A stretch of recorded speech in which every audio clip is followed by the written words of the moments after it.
So SEZs and global data privacy compliance. Now this is very important because while we looked at the Jamaica Data Protection Act initially, because of the nature of the business that you do and the part of the organization that governs you as a Jamaica Special Economic Zone Authority, you have global data privacy regulations. So if it is that you're going to be doing business with a company in Japan, in Canada, in the US, in the Caribbean, each jurisdiction, each country has different data privacy regulations that you have to explore. So you realize the crucial aspect of data privacy, that it's not just a Jamaica thing where Jamaica just came up with this unique regulation because we want to stress out business people and give you one more thing to do, which is the cry for many companies. They're like, government just want to give us one more thing to worry about. You all agree with me, right? Yes, because I hear it regularly. Like, government just want to stress us out, give us one more thing to worry about, more money for us to spend on consultants and to do all of these things and, to file this and that, and, but we want to look at it from a positive light. How can data privacy compliance within SEZ, within your organization, actually boosts your business operation, actually lead to business efficiency? And if you look at it from that light in terms of your global competitive advantage, then you'll appreciate it. So this slide just gives you a synopsis of global data privacy laws that impact your business operation. And we look at global data protection laws, as I said, from not just Jamaica, from the UK. When I was working at PricewaterhouseCoopers years ago, I didn't know that I'd be like driving data privacy right now. But I was doing a lot of work with the GDPR. And if it is that you're, engaging with clients from the EU and you're processing their data, you have to be compliant with the GDPR. And if it is that you're doing work, with companies from Japan, from the US, they have their data privacy regulations as well. So this is a global movement. It's an international standard that trickles down to Jamaica, right? And by extension to your organization. So the role of data privacy in SEZs, we're thinking about a global business environment, right? So while data privacy is crucial for all industries, the Act does not bar any size of organization, any industry that you're in. Once you're a data controller, so for example, we had a client and they're like, but we're just 3 of us in the doctor's office, but this doctor's office has over 200 patients, right? So it's not just the size of the organization to say we only have 3 or 4 staff members, but by virtue of the fact that you're processing data, you're a data controller and the Act applies to you. It doesn't matter what industry you're in, the volume of data that you're processing. Once you're processing person-sensitive data, the Act is applicable. But particularly when we're speaking about SEZs, you operate within a global business environment and you're attracting multinational companies and relationships and operations. You're operating within a global context, and as such, even more so, we understand the relevance of data privacy because we're not just looking at it at the domestic level, but we're looking at it at the international level and how your company can remain relevant. Because each person here is in business to make money. I'm in business to make money. You all are. You're in business to provide a service, to solve a problem for your clients, to establish good business relationships. You want to offer quality service to your clients that you're serving. You want to establish sound relationships of trust, right? And you want to maintain a good reputation for your organization. And operating within that global context, therefore, you want to ensure that your stakeholders and your clients, your customers, both locally and overseas, they have trust in your company to do business with you. And we're thinking about cross-border flow of data, which we spoke about earlier. Now, what are some of the risks for non-compliance? We spoke about the fines earlier, about the 4% or more of your global annual revenue. We're talking about other fines in the legislation. We're talking about prison time. But in my opinion, I don't think that's the worst. Probably some companies do have the money to pay. Hey, I don't know, right? But in my opinion, reputational damage is the greatest risk of non-compliance, because When you can pay the fine and you move on with your life, imagine you have established a goodwill in the marketplace for 10, 20 years, or probably you're a new company and there's a data breach. People are like, I don't want to do business with those people. They're not safe, you know. And word spreads, right? And we have social media.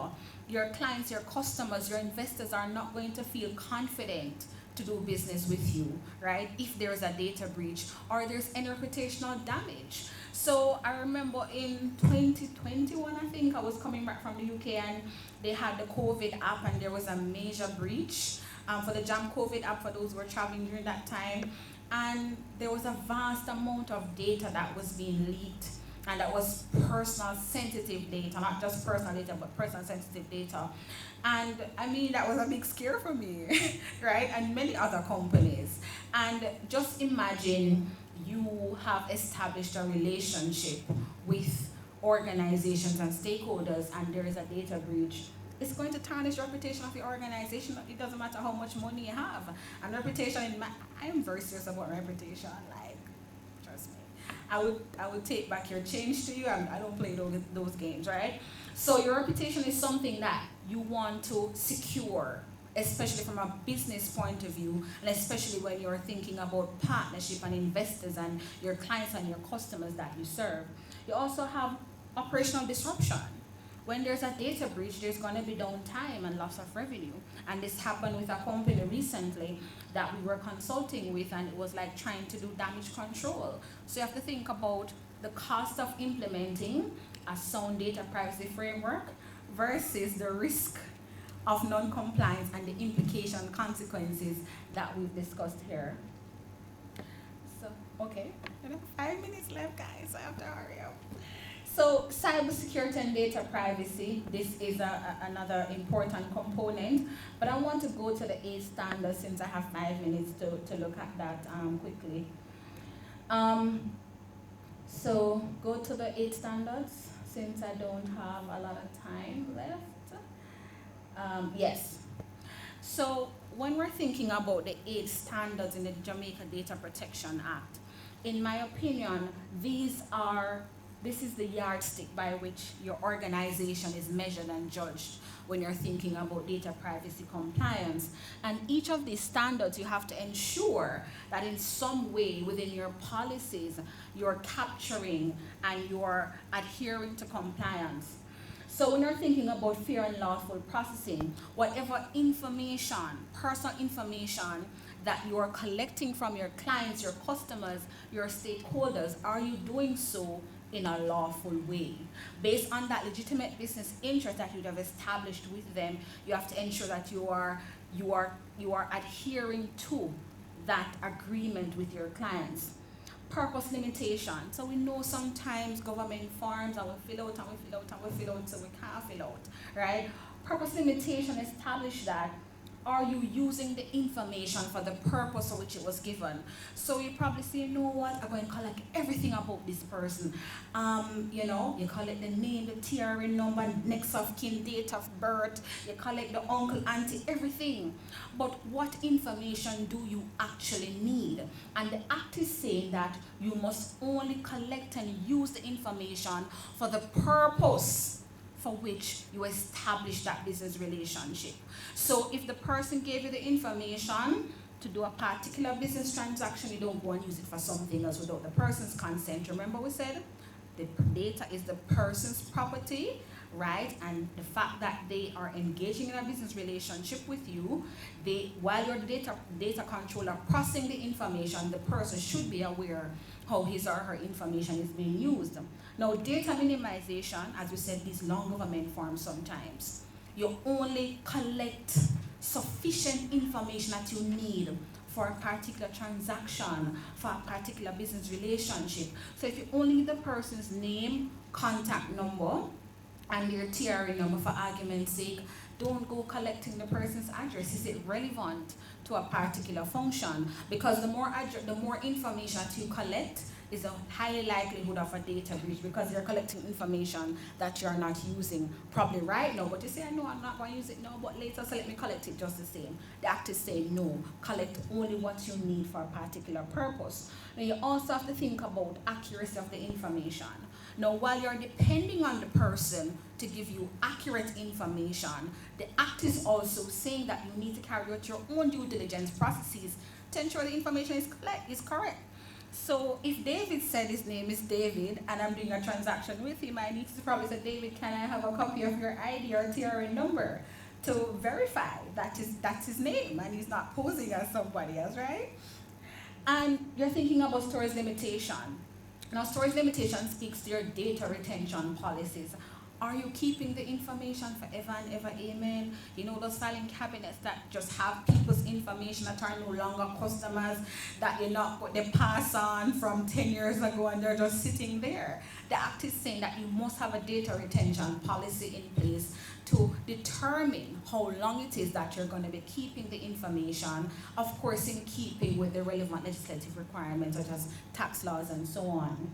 And we're thinking about rights of data subjects. I know my time running out, but give me 2 more minutes, please. So we're thinking about rights of data subjects. In my opinion, the Data Protection Act was drafted for data subjects. So while we're sitting with our data controller hats today, on the flip side, as I said before, we're also data subjects. So the data subject has to have the right to consent, the right to erasure, the right to take back their information.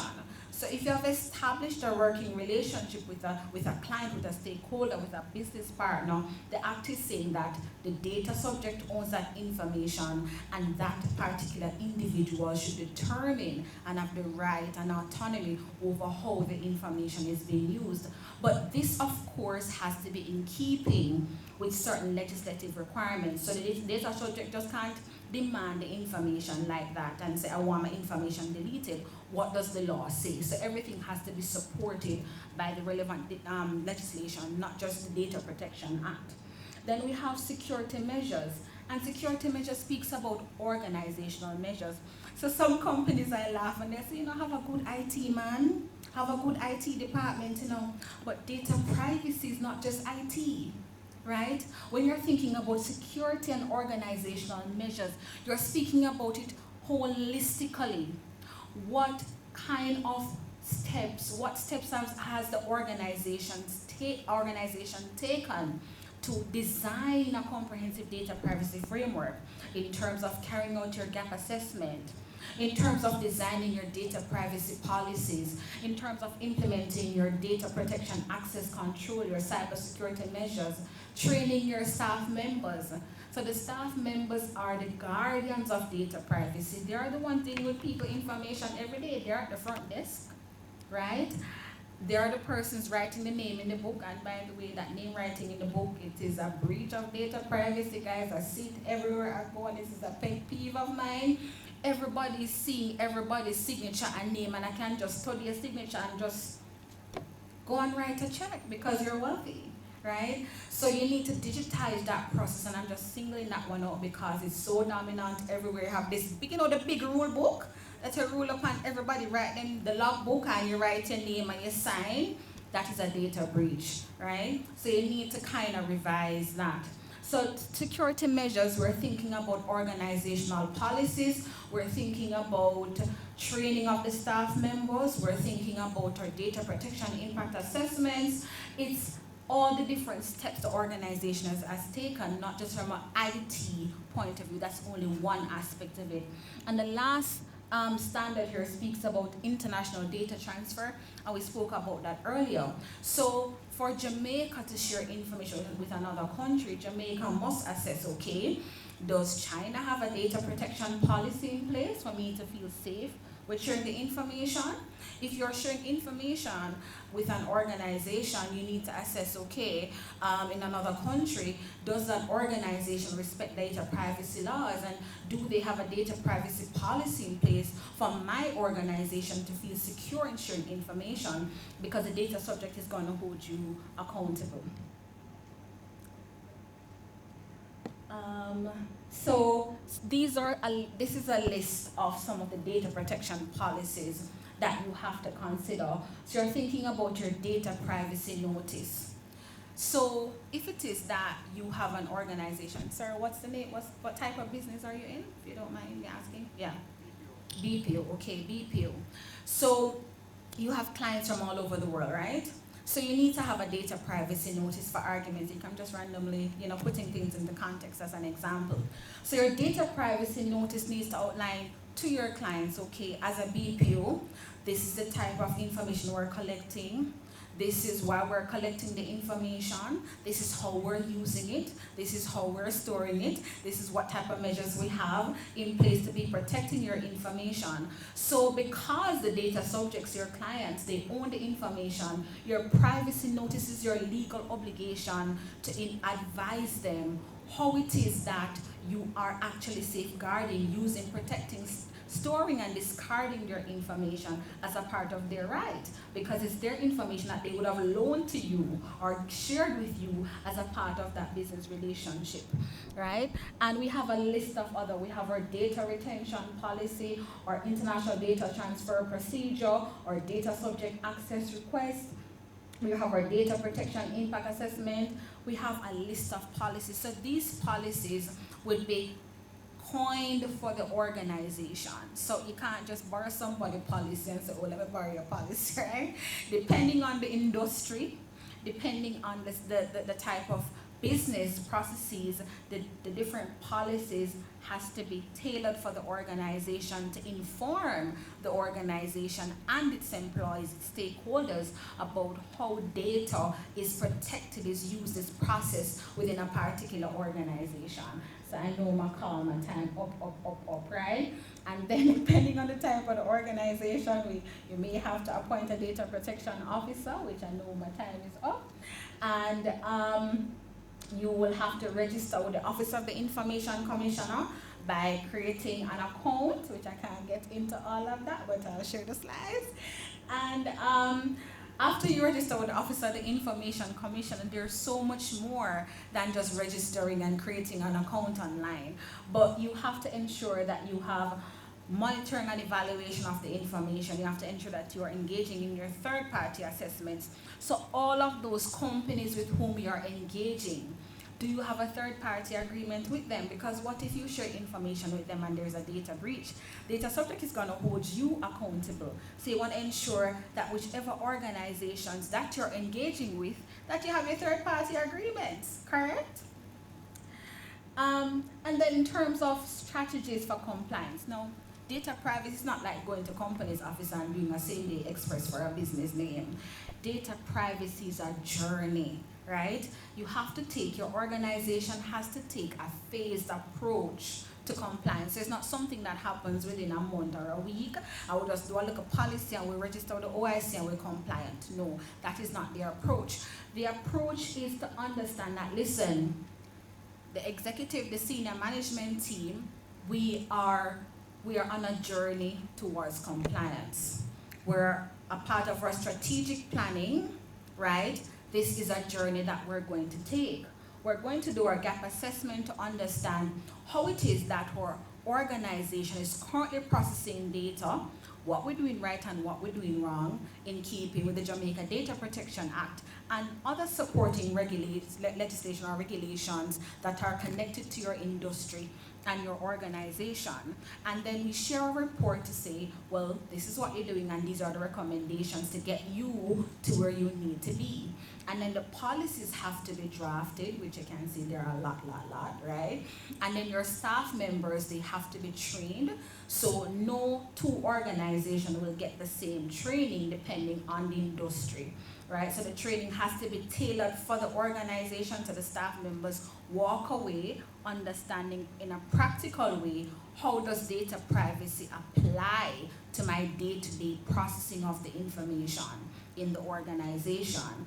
And then it is going to be a phase of implementation. So a lot of changes will have to take place. It's going to be a change management system in terms of adopting these changes. So it's not an overnight thing. It's a phased approach. It's a commitment. It's adopting a data privacy culture in the organization to ensure that you are upholding the goodwill of the organization, to ensure that you're not just being compliant, but you're increasing business efficiency. And as SEZs, you are at the level of maintaining international standards. So I think I will stop there for now. I skipped out a few slides, but I will reserve, 5 minutes for questions if I have so much time? Yes. So this was an abridged presentation. There's a lot more for me to say, but in the interest of time, I hope that you were able to take away some key points from this presentation, and I will open the floor, so if I can take 1 or 2 questions.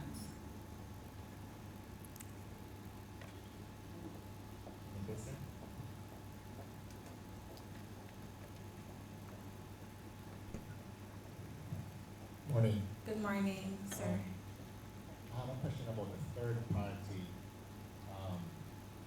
How do we verify that information that we're giving to a third party, that they are compliant, so that we're not affected by Okay, so there are 2 ways that I can think of off the top of my head you can do that.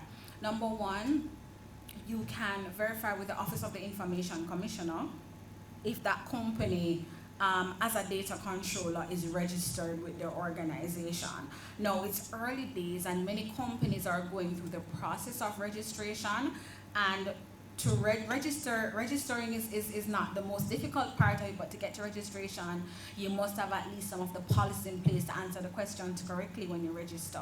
So that's one way. And as I said, I put a disclaimer there because some companies may not yet be registered, but they're on the journey, right? So eventually they'll have a database of data controllers who register and who you can say, well, they're compliant and I feel secure in doing business with them as a data processor, as a third party, right? The other way is doing your own due diligence processes. So as a part of what we do for companies, we have the third party questionnaires that ask a slew of questions that does an assessment of an organization to find out, okay, do you have data privacy policies in place? What type of policies do you have in place? Are your staff members trained? Are you registered with the Office of the Information Commissioner? What kind of security systems you have in place? So this questionnaire is somewhat of an assessment. And also, I would advise you to have your third-party addendum agreement. It's somewhat of an indemnity, trying to protect your organization. So you can have your third-party agreements in place with all of these data processors to ensure that you're securing your organization if there are any data breaches on their side. That answers your question? Okay, you're welcome. Yes, good morning. Just a quick one for you. Yes, sir. You indicated that the signing of these logbooks is a data breach. We signed something when we came in here from Norway. So is that a breach? What does the book look like, or the paper? Is it a ruled paper that everyone has to sign their names and everybody can see? Right. So why would that be? Because the persons who are going to retain that information will control that information. It's not going to be widely publicized, etc. So just explain. Sure, definitely. So this is a widespread practice which I'm hoping that with time it will change and they can digitize that process. It would amount somewhat, let me say, a data incident, not necessarily a data breach, because when you're thinking about a data breach, what is it that you are, who is it that you're sharing your information with? So what's your name, sir? Alfred?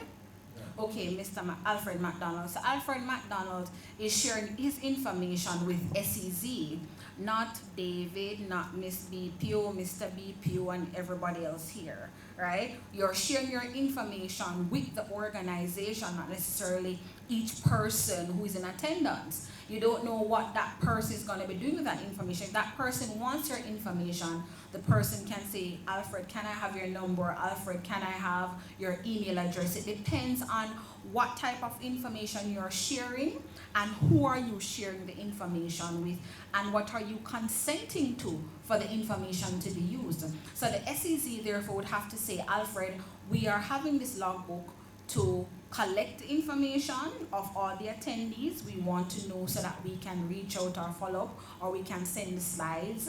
So the SEC should also notify you about the purpose for which they're collecting the information, how it is going to be used, and for what purpose. So you're sharing it with the SEC, not necessarily with all the persons in attendance.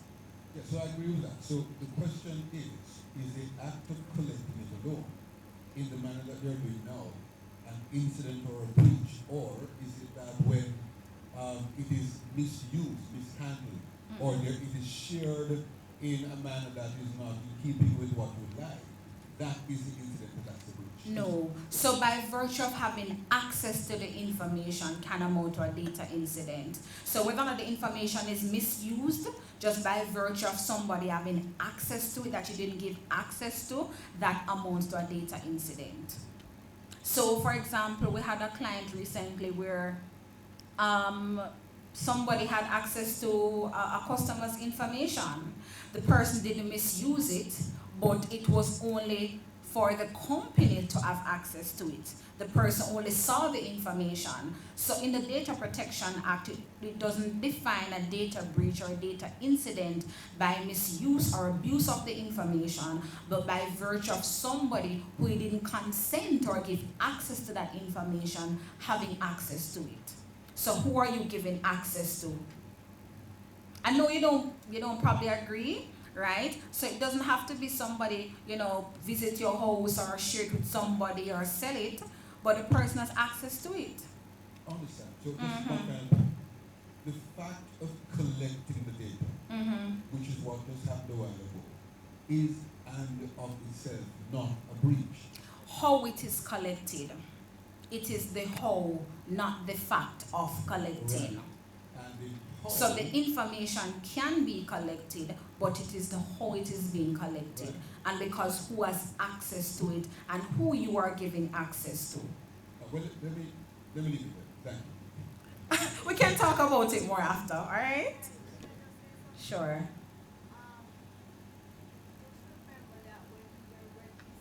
Mm-hmm.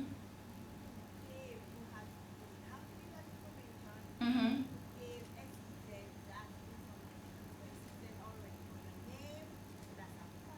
Mm-hmm. Mm-hmm. Mm-hmm. Oh. Mm-hmm. Mm-hmm. Yes. Mm-hmm. Mm-hmm. Yes.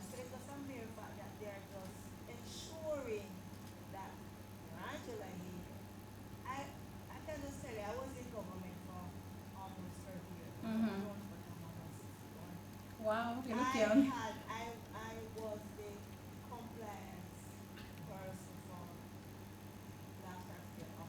Mm-hmm. Mm-hmm.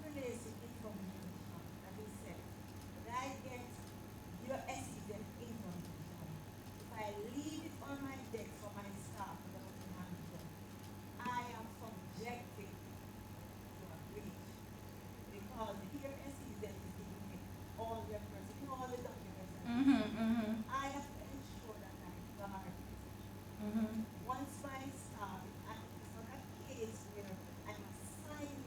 Mm-hmm.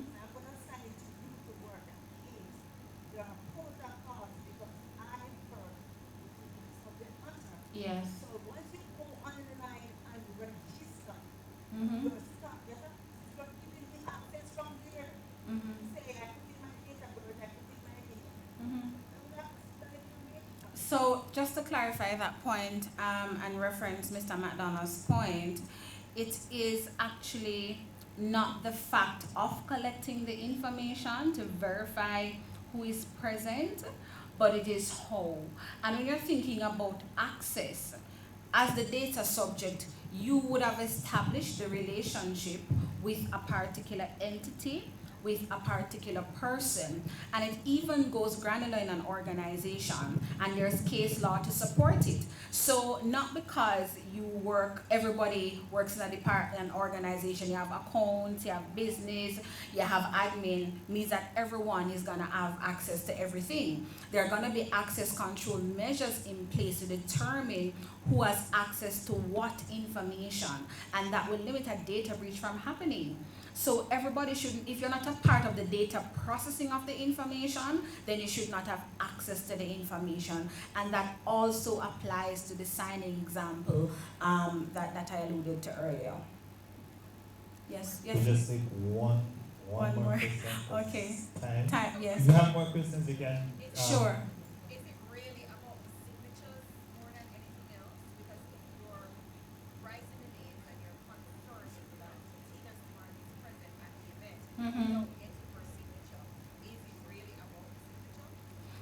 So it's not just a signature, Tina, right? The app defines personal data. Your signature will be personal, your name, any personal identifiable information, right? And who are you sharing that with?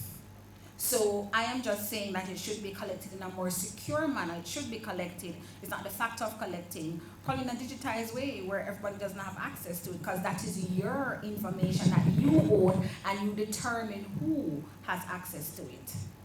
So after the other presenter, I'm going to allow the other presenter to present, and we're at the back there. And if you have any questions at all, you can come, and I'm happy to address your questions. Just one aspect. Okay, sure.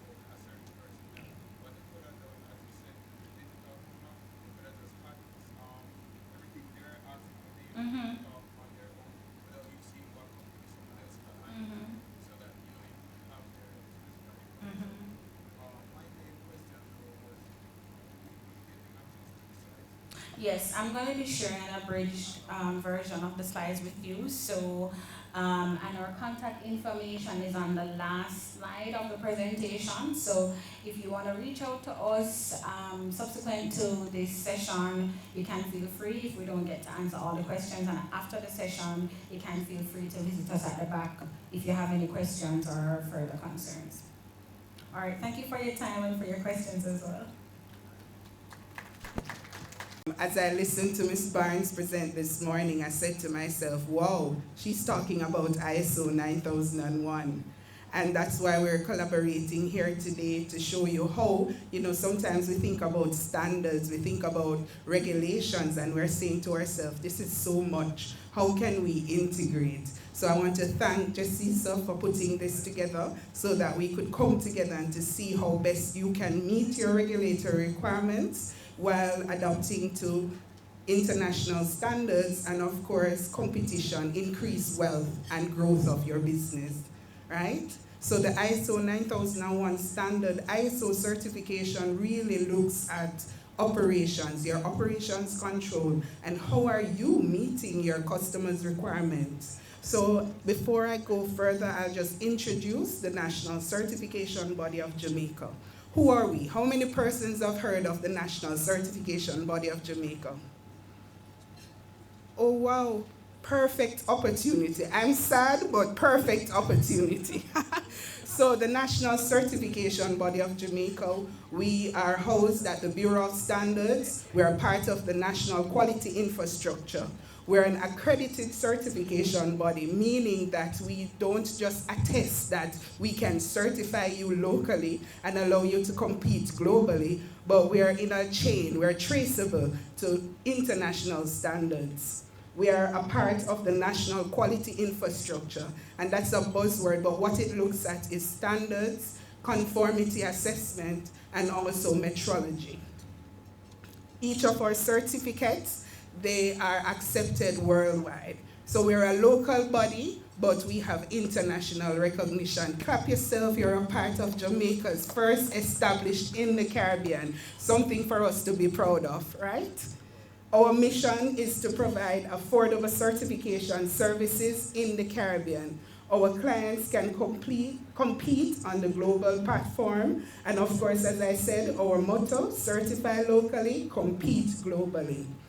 So I like to talk about real-world situations. I was talking with my colleague, and let me introduce you to Richard Bailey. He's the Business Development Officer with us, so you can talk sales. He likes to talk about sales, right? So I wanted to look at a real-world situation. I'm so far away, but it is a special economic zone, I think Saudi Arabia, and it got certified recently. So it looked at why did they go into certification? Why are they doing ISO certification? And there are some words that I highlighted. It says that it's easy to adopt, operational efficiency, provide efficient services, timely services, and of course their capability. And that's what ISO certification does. Next slide, please. What is ISO certification? This is the provision by an independent body, written assurance that the product, your service, or system meets specific requirements found in ISO standard. So it is the International Organization for Standard. They develop best practices all over the world. There are about 54 to 60 management system standards. So as a business owner, you might think, how do I put in a procurement system? ISO has a standard. Come to the Bureau of Standards. How do I look at quality infrastructure? There's an ISO standard. How do I implement these data protection? How do I ensure security and privacy? There's an ISO standard for that. And the ISO does not certify, but they give us as independent bodies the opportunity. So you go to school, you do an evaluation, and you're certified. But we do it for organizations. We could not talk data protection. As I said, when I heard Ms. Barnes, I said, you're talking about us. So ISO and data protection. So you have met the regulatory requirements. Can ISO certification help you to maintain? Yes, we can. Because ISO certification assures stakeholders that your organization takes data privacy seriously. Remember we said no longer are your customers expecting you to self-declare, to say, I am doing what I'm supposed to do. They need evidence, and that's certification. Safeguard your reputation by protecting consumers' personal information. We just got a breach, right? So it ensures you to support, and the question that was asked, how can you monitor your third party? We can assist you by providing them with the auditing, the verification that you need to sleep comfortably at night and provide your consumers with that assurance. Target compliance and data protection regulations as part of the standards. So standards are voluntary, but it also looks, are you meeting your regulatory requirements? So that will be a check by us to ensure that you're looking at the Data Protection Act, that you have the measures in place to meet that regulatory requirement. Next slide. Identify and mitigate risk by implementing rigorous privacy controls. So ISO is all about risk. Are you mitigating your risk? As my profile said, agile, stable yet agile. Are you looking at your context? ISO gives you a set of best practices to look. We're not looking only at today. Data privacy is no, but what will be next? Is it climate change? ISO looks at that. Is it that your companies will be asking you, how do you do breakthrough innovations? What's next? Electricity, energy conservation. That's a part of certification. It's stakeholders by putting confidence that you're providing them with data privacy. So data protection and ISO certification works hand in hand. Next slide, please. But what does certification mean to investors? Because we're talking to investors, we're talking to people who have invested. How can certification, this additional process, this additional cost to you, ISO, big deal, robust system and reputable practices. So your investors want to rest assured that you have processes in place, you have operational controls, you are able to be stable yet agile. You're looking at things in the marketplace and you're not just reactive, but you have risk controls in place. So the ISO standard is good for you to show that audit report to say, yes, my certification body says that I have risk mitigation strategies in place. I'm looking at continual improvement. I'm looking at the context of the organization. Consistent quality and reliability. The investors, they might not be a part of the organization, but they want to know, if I leave you to run this business that I have invested in, are you doing it the correct way? Are you ensuring profitability? Right? Am I going to see returns on my investment? The ISO certification through the audits, which is third party, because we're not getting any of the investment, we are not a part of the business, so we'll give an objective review of your system. Business resilience. So in times of uncertainty, as I mentioned, climate change, how are we going to ensure that our operations are not negatively impacting on the environment? You know, I talk about the zero net and all those buzzwords. How are we looking at the trends to ensure that we have systems in place? Using the ISO standards that looks at your business management practices will help you to reassure your investors. Next slide. Increased opportunities for international exchange, in particular a rise in exports. No longer self-declaring, consumers want to know, are you producing my goods? Are you giving me service in a child-friendly environment? Is there no children making my phone, etc.? You know, what about your impact on the environment? Are you meeting the food safety requirements? The ISO certification, the certificate from the NCBJ, is an attestation that, yes, I am meeting your requirements. As was said by Ms. Barnes, we're in business too. Anyone remember? To make money and buy. How do you make that money? You solve the customer's problem. You bring a solution. And part of that, the customer don't just want the goods. For example, you would go in the supermarket, the liability of any food safety risk would be on the supermarket, right? That intermediary. But if you're now online or providing your services online, who will attest that you are good or take on that liability? With certification, it helps in terms of that risk mitigation. All right, so how do I get ISO certified? See our mark, very nicely colored, looking at the Caribbean Sea, looking at the Jamaican people, you know, so we are local. Understand and prepare. So I always say, even if you're using a consultant to implement, buy a copy of the standard or the regulation. Make sure you have it on hand, you read it, you come up with your questions to ask, whether interviewing or whether you're getting a team together for the implementation. Self-check. Does your organization understand the principles of the standard? Do individuals know what roles they play? Review activities. So you want to get your team trained. So ISO is very big on training of staff. Right? Competency is important because if you don't have the competence, you will not be able to implement. And remember, the standard itself is not separate from your business practices. It's what you do every day. I'm sure you all have your management meetings, right? You look at the negative issues in your organization. You establish your risk. So it's still ISO, everyday business operations. Review and get certified.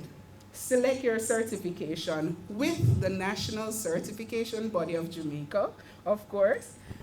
The step 2, you'll have a stage 1 and a stage 2 audit. The time is dependent basically on how you implement the system. So how do you implement those best sets of requirements that is needed? And once you have implemented and you have records to show, and remember, you already have a system.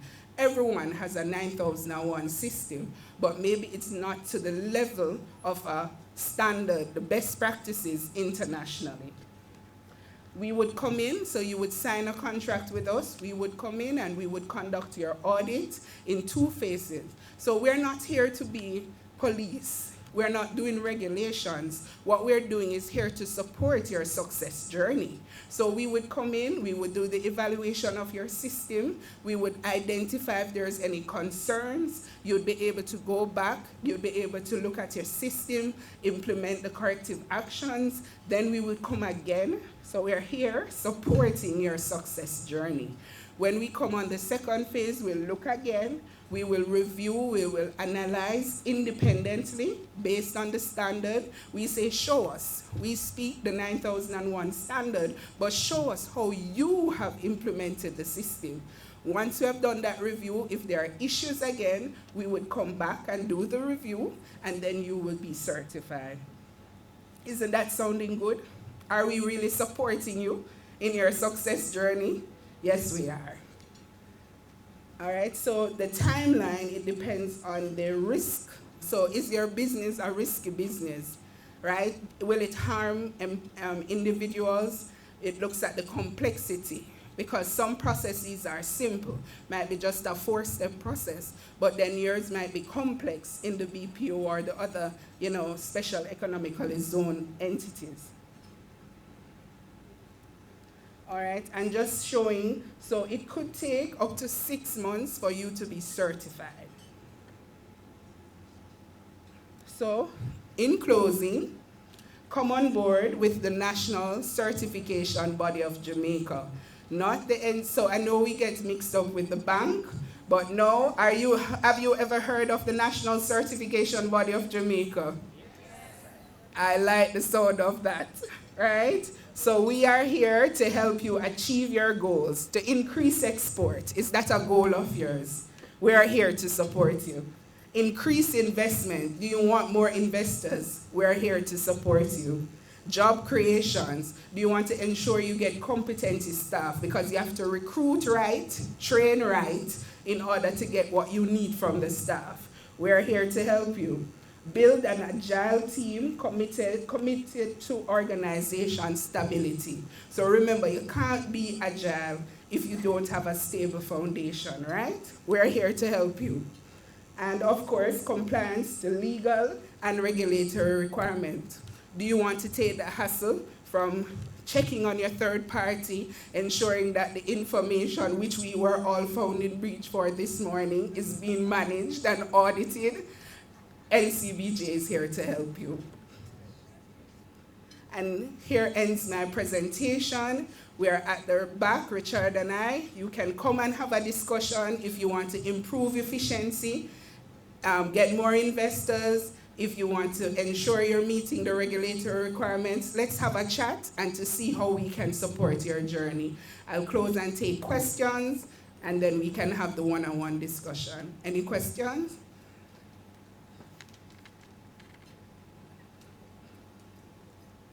You're ready to sign with the NCBJ? Okay, thank you for listening, and please join us at the back. We're here to take your questions. All right?